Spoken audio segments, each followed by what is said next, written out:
Assalamualaikum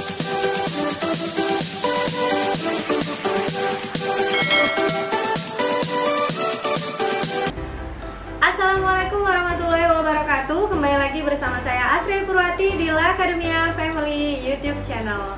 Kali ini izinkan saya untuk berbagi kepada Anda dosen-dosen di seluruh Indonesia, baik yang berasal dari perguruan tinggi negeri maupun perguruan tinggi swasta, karena baru-baru ini, tepatnya tanggal 21 Juli lalu, kita mendapat informasi dari Kemenristek-BRIN dalam perihal pembukaan proposal penerimaan pendanaan untuk hibah pemberdayaan masyarakat UKM Indonesia Bangkit.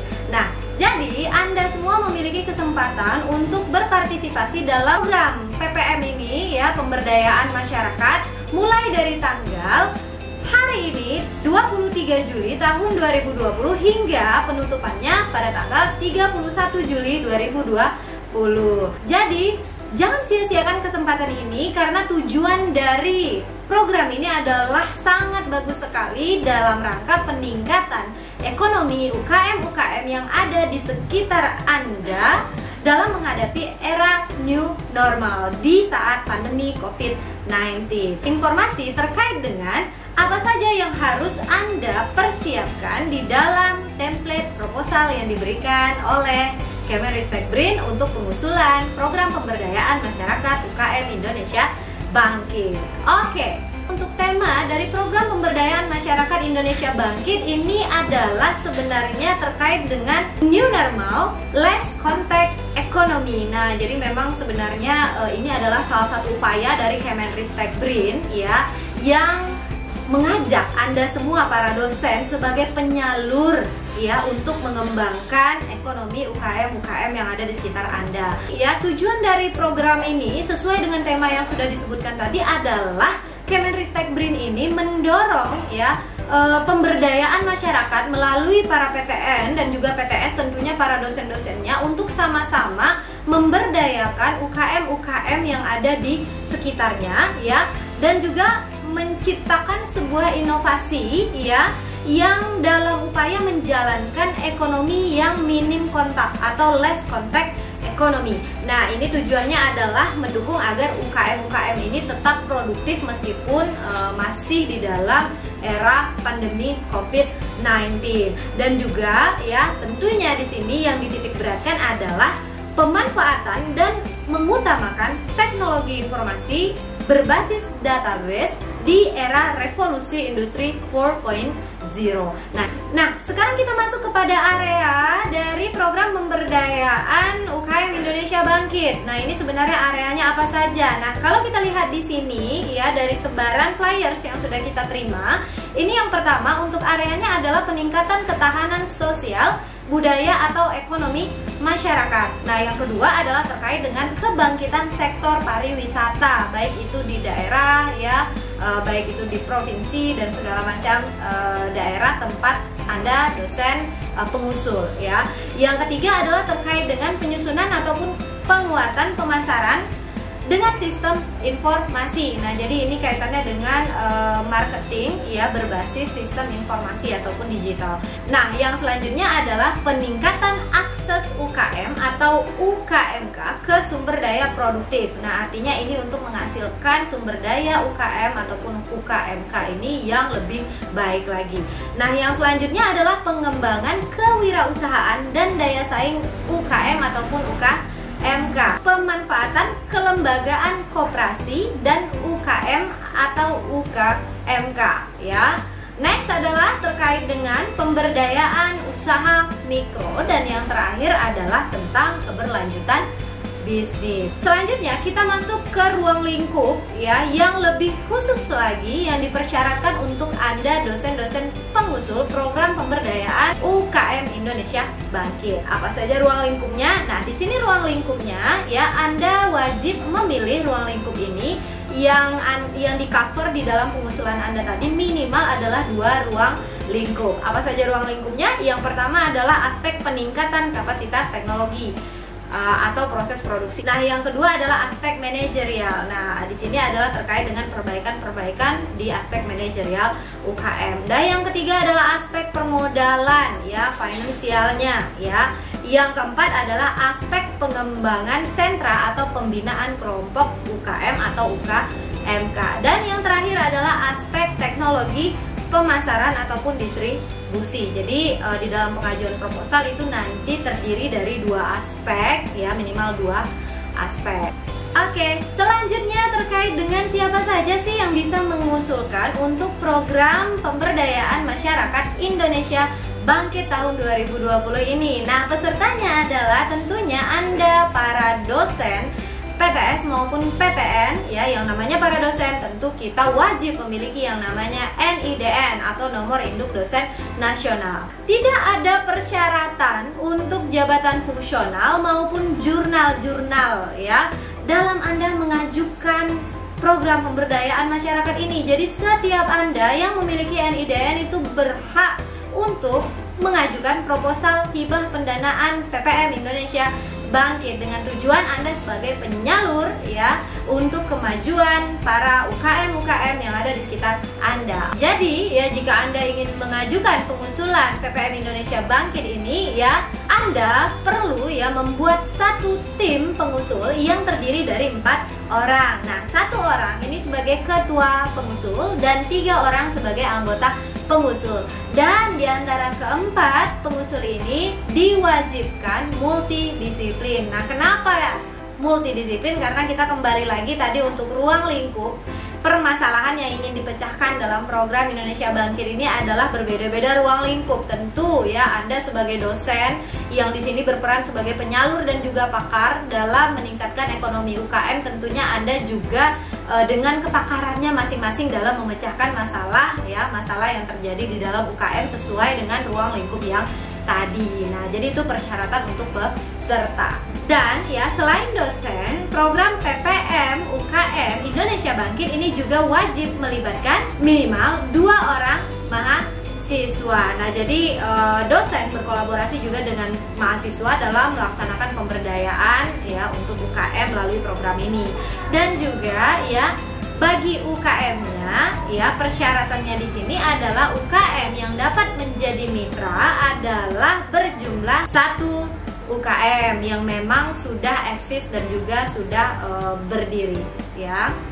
Nah, untuk persyaratan pengusul, ya, di sini ada persyaratan khusus, ya, disebutkan oleh Kemenristek BRIN dikarenakan, ya, adanya program pendanaan hibah pengabdian kepada masyarakat yang sedang berjalan tahun ini. Jadi dikhususkan dosen pengusul yang dapat mengusulkan program pemberdayaan masyarakat Indonesia Bangkit ini adalah bukan merupakan dosen, ya, sebagai ketua, ya, dosen yang menerima hibah pengabdian kepada masyarakat yang sumber dananya sama dengan Kemenristek BRIN di tahun 2020 ini. Jadi contohnya saya, ya, saya merupakan penerima pendanaan hibah PPUD sebagai ketua untuk tahun 2020 ini, ya, program pengembangan produk unggulan daerah. Jadi untuk tahun 2020 ini karena program pengembangan produk unggulan daerah saya sedang berjalan, saya tidak bisa lagi mengajukan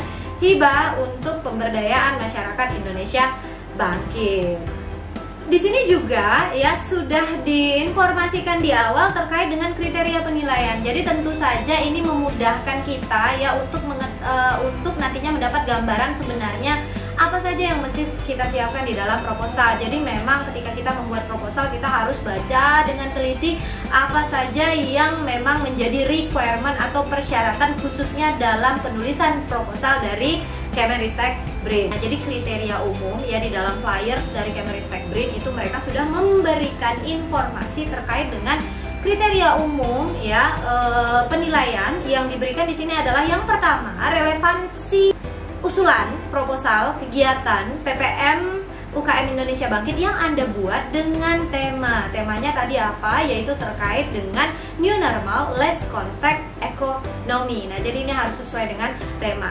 Nah, yang kedua adalah relevansi antara permasalahan dengan solusi serta dampak sosial pada masa pandemi COVID-19. Jadi Anda juga harus menyesuaikan antara permasalahan yang Anda singgung di dalam analisa situasi ataupun latar belakang dengan solusi yang Anda tawarkan. Jadi itu harus tersinkron dengan baik. Sekarang kita masuk ya untuk penilaian khusus yang menjadi syarat utama dari penilaian oleh reviewer tentunya adalah terkait dengan kesesuaian proposal yang Anda buat dengan apa persyaratan ataupun requirement yang sudah ditetapkan oleh Kemenristek-Brin.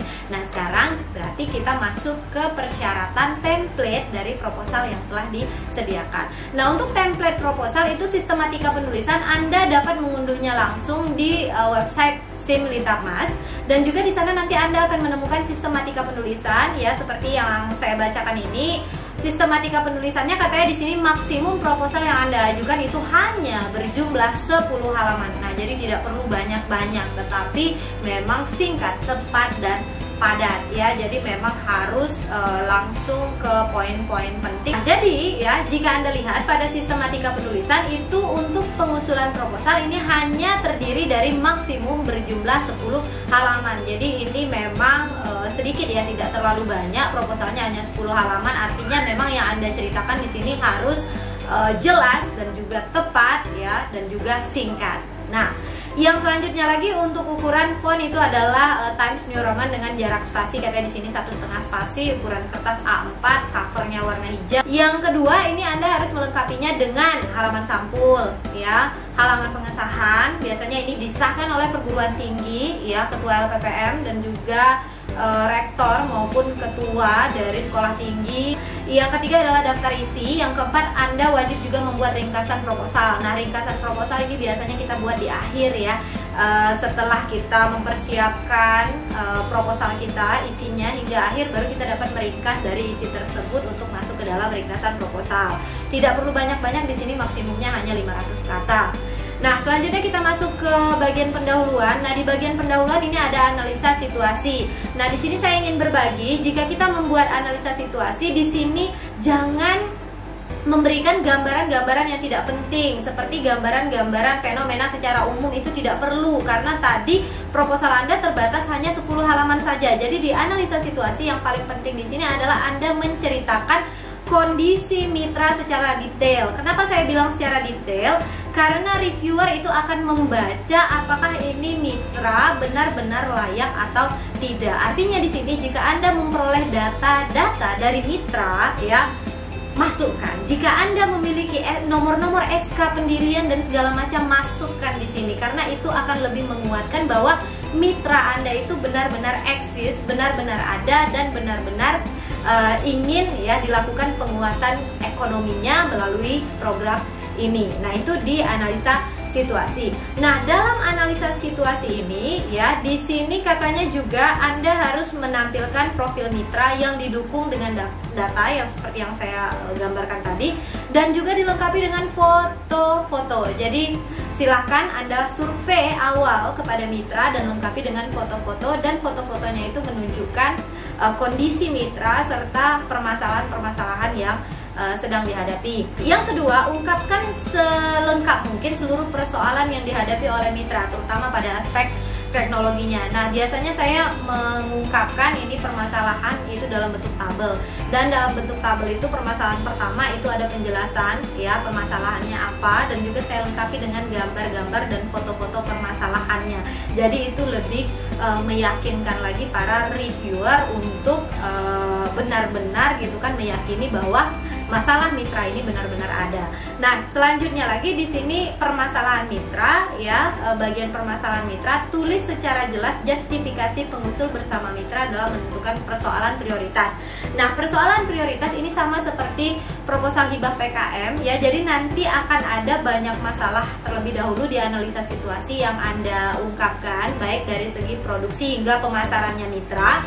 Dan nanti di permasalahan mitra ini ada minimal katanya 2 lingkup permasalahan prioritas. Jadi di antara semua masalah tadi yang telah Anda ungkapkan ya, Anda harus pilih ya 2 masalah minimal ya prioritas yang ingin diungkapkan dan ingin diberikan solusi dalam program ini.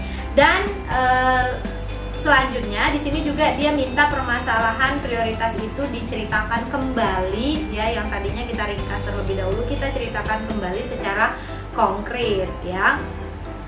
Nah, selanjutnya solusi dan juga target luaran. Nah, solusi dan target luaran, jadi tadi ini tujuannya untuk menjawab minimal 2 masalah mitra itu tadi ya, yang terdiri dari 2 lingkup prioritas solusi juga ya minimalnya.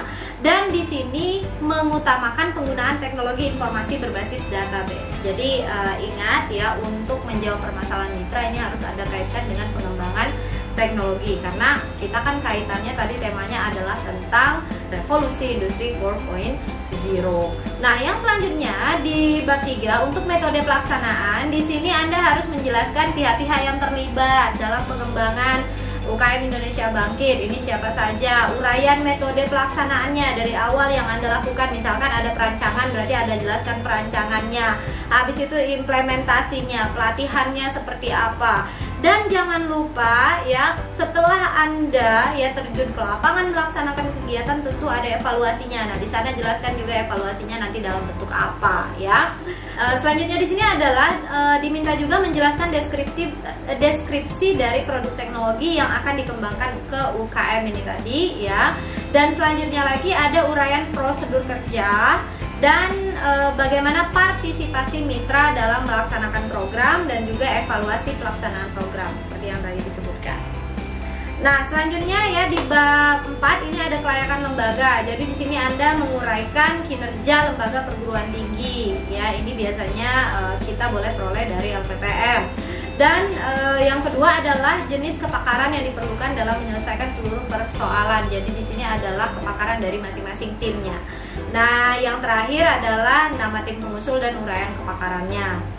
Oke, yang bab kelima adalah tentang biaya dan juga jadwal kegiatan. Jadi di sini yang pertama pencairan anggaran dengan kontrak kerja antara DRPM, ini seperti biasa ya, kegiatan PKM kita kontrak langsung dengan DRPM, Kemenristek-Brin. Dan yang kedua ya, dananya itu akan digunakan untuk program pemberdayaan Indonesia Bangkit ini. Yang ketiga, justifikasi anggaran ini disusun secara rinci dan dilampirkan sesuai dengan format pada lampiran C. Jadi di sini saya sarankan untuk pembuatan anggaran ini ya sebaiknya Anda membaca PMK yang terbaru. Jadi di sana ada bagaimana cara kita menyusun anggaran-anggaran kegiatan ya yang sesuai. Nah, yang terakhir untuk anggaran biaya yang diusulkan. Nah, ini yang penting ya. Berapa sih anggaran biaya yang diusulkan untuk program pengembangan Indonesia Bangkit? Anggarannya tidak sedikit ya, karena memang Anda ingin membantu UKM-UKM di sekitar Anda ya dalam penguatan dari segi teknologi ya, yaitu contactless tadi ya. Anggarannya di sini adalah sebesar 100 juta rupiah. Yang harus Anda lengkapi ya di bagian lampiran itu yang pertama terdiri dari biodata ketua dan anggota tim pengusul yang sudah ditandatangani. Nah, jadi persiapkan CV dari masing-masing ketua dan juga anggota tim pengusul. Nah, yang kedua adalah gambaran teknologi ya. Jadi teksnya itu dibuat gambaran teknologi yang akan Anda bagikan ke UKM ya. Yang ketiga adalah peta lokasi kegiatan. Nah, jadi di sini saya sarankan silakan foto ya peta lokasi kegiatan, tetapi langsung saja melalui Google Maps. Jadi ada jaraknya antara institusi Anda dengan lokasi kegiatan, itu sudah langsung nampak di peta. Nah, yang keempat adalah surat pernyataan kesediaan bekerja sama dari mitra yang bermaterai Rp6.000. Yang terakhir adalah surat pernyataan tidak sedang diusulkan untuk mendapatkan pembiayaan dari sumber lain. Jadi betul-betul ini murni ya diusulkan untuk pendanaan dari Kemenristek-Brin dalam program PPM UKM Indonesia Bangkit. Yang paling penting di sini ya, ketika Anda nanti sudah mengusulkan yang akan ditutup tanggal 31 Juli tahun 2020 ini, nantinya proposal akan direview dan nantinya juga akan ada pengumuman pendanaan. Jika Anda didanai, ini waktu pelaksanaannya adalah 3 bulan saja, yaitu dari bulan September tahun 2020 hingga bulan November tahun 2020. Nah, jadi ini memang sangat singkat sekali terkait dengan urgensi dari program ini adalah untuk pengembangan ya ekonomi UKM di era new normal ya. Nah, itu tadi informasi ya bagi Anda semua para dosen ya yang harusnya bisa memanfaatkan kesempatan ini untuk bersama-sama kita membantu membangkitkan ekonomi UKM yang ada di Indonesia ya di era pandemi COVID-19 ini, dan ya memotivasi untuk Anda semua para dosen ya untuk tetap produktif di era new normal ini. Nah, jadi informasi ini saya rasa sangat penting ya, dan jangan sampai kita sia-siakan. Jadi bagi Anda yang memiliki peluang, silahkan untuk mempersiapkan proposal sebaik mungkin karena waktunya pembukaan maupun penerimaan proposal itu sudah dimulai per hari ini tanggal 23 Juli tahun 2020 dan penutupannya adalah tanggal 31 Juli tahun 2020 ya. Nah, di mana kita bisa mengusulkannya? Silahkan cek link di deskripsi video yang kami tampilkan di bawah video ini. Baik, itu saja informasi yang dapat kami sampaikan. Semoga video ini bermanfaat bagi Anda semuanya, dan juga video ini tujuannya adalah untuk menyebarluaskan informasi dari Kemenristekbrin. Baik, itu dia tadi informasi yang dapat saya sharing ke Anda semua ya, sebagai menyalurkan ya, video ini menyalurkan informasi dari Kemenristekbrin bahwa peluang ini memang untuk Anda semua para dosen, dan juga jangan sampai dilewatkan karena ini adalah tujuan mulia dari pemerintah negara kita yang melalui Kemenristekbrin dan juga Anda para dosen semua ya. Semoga informasinya bermanfaat. Wabillahi taufiq wal hidayah. Salam sukses untuk seluruh dosen yang ada di Indonesia. Assalamualaikum warahmatullahi wabarakatuh.